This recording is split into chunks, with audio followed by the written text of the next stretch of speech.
Good afternoon everyone. Bisayang Taiwanese vlog is here now. Tingnan nyo guys, oh. Pinakulo ang loya lang po yan guys. Ang panakot na to. Magluto po ako ng noodles without oil and without ibang panakot. Yun lang talaga guys, so loya. Yes. Kulo na yung loya, ilalagay na natin yung pork. Napakasarap yung pork na part ng pork na yan. Lakasan natin yung luto tayo ng noodles. Lakasan natin yung apoy para kulo na siya ng kulo. Napakasarap ng pansit na lulutuin ko guys. Noodles. Yan. Kung ayaw nyo kumakain ng pansit, noodles na walang mantika, yun gagawin nyo guys. Napakasarap pong pork na yan, laman talaga yan. Yan, pakuluan muna natin, saka natin ilalagay yung noodles. Kasi yung noodles guys, hindi siya basta-basta malambot. Matagal siya malambot, kaya anuhin natin. Papalambutin natin. Ayan. Instead kulo na siya. Ayun, yun po ang noodles na nabili ko. Yan, ang ganda no. Ang ganda ng noodles na nabili ko no. Yan po ang hapunan ko tonight. Noodles. Ayaw ko kumain ng kanin.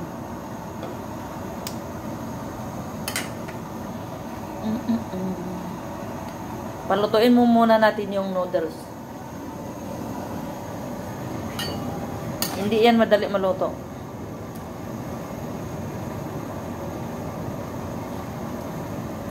Pakuluan natin ng pakuluan yan. Ay, nahulog pa.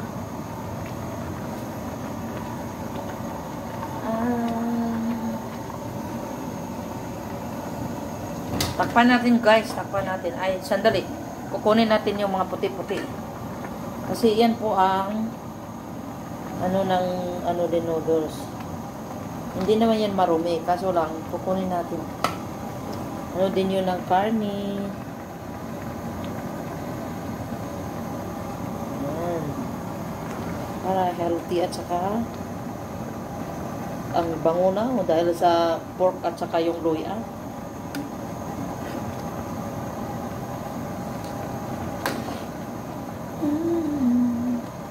Ibang pagkaluto tong style ko. Masarap to guys sa malamig na panahon. Thank you guys. Thank you so much guys sa lahat ng sumusuporta sa YouTube channel ko. Bisayang Taiwanese Vlog. Bisayang Taiwanese Stella Yang yung YouTube channel ko. Yung ko naman, page Bisayang Taiwanese Vlog. Thank you sa mga nag-support ng walang sawang support dyan. That's ng video. Thank you so much sa inyo.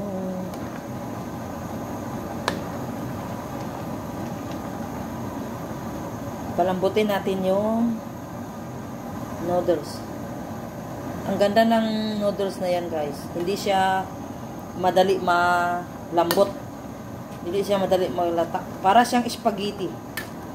Yung texture niya. Yung texture ng noodles na nabili ko guys, parang spaghetti.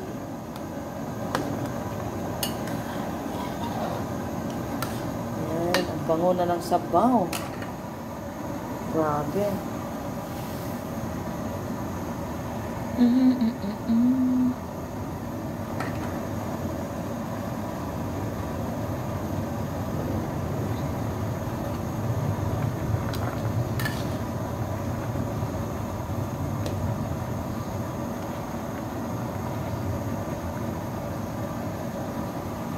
Hayaan muna natin.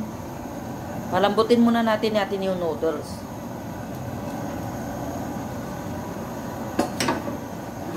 Hinaan natin konti yung apoy para maganda yung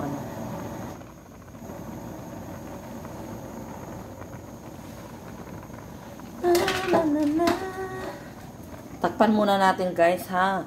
Tapos papakita ko sa inyo yung ilalagay ko. Yun lang ang available na vegetable sa rep namin. Walang laman. Yan, carrots, konting carrots. Tapos cabbage. At saka yung broccoli na puti. Tapos lalagyan ko ng itlog. Ayan. Tapos maglalagay po ako ng chicken cubes. Wala kasi akong 4 cubes. Kaya chicken cubes na lang naiwan. Ayan. Lalagay ko yan mamaya. Pag lalambot na yung noodles natin. Ikan, ang sarap-sarap. Grabe. Yan ang gulay natin. Oh. Yan. Sarap to guys. Tapos lalagay natin yung itlog na buo. Na boiled itlog. Okay, balikan natin yun. Okay na yata. Lagyan na natin ng mga gulay. Tingnan natin kung luto na ba. Malalaman mo siya kung luto kasi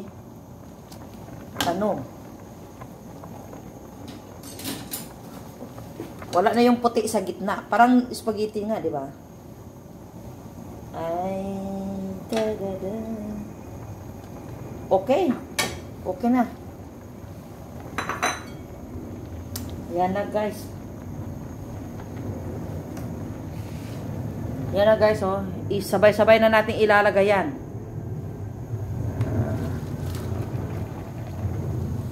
Ooh.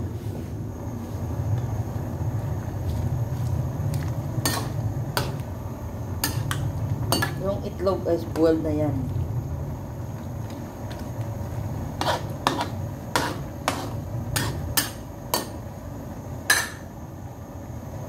At saka ilagay natin yung chicken cubes.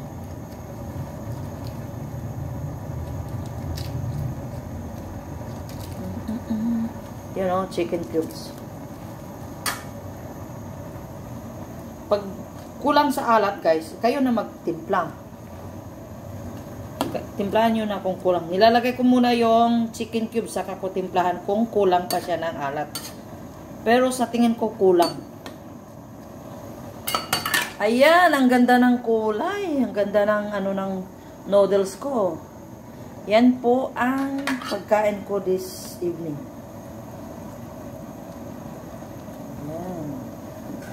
Ganda.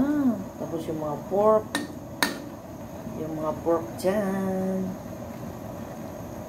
Pakulo lang natin ng mga 3 minutes. Okay na yan. Huwag naman masyadong malambot yung gulay. Hindi masarap. Maganda yung crunchy ng kunti. Yan po ang noodles. Made ni Bisayang Taiwanese Stella Yang. Noodles. Ni Bisayang Taiwanese yan. Naku, ang sarap.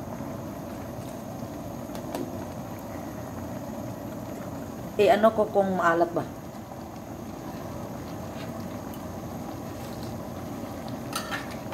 Kulang kunti. Kunti lang ng alat. Lalagyan mo ng asin. Ayun. Okay na yan. Thank you for watching guys. Thank you so much. Luto na po. Thank you very much.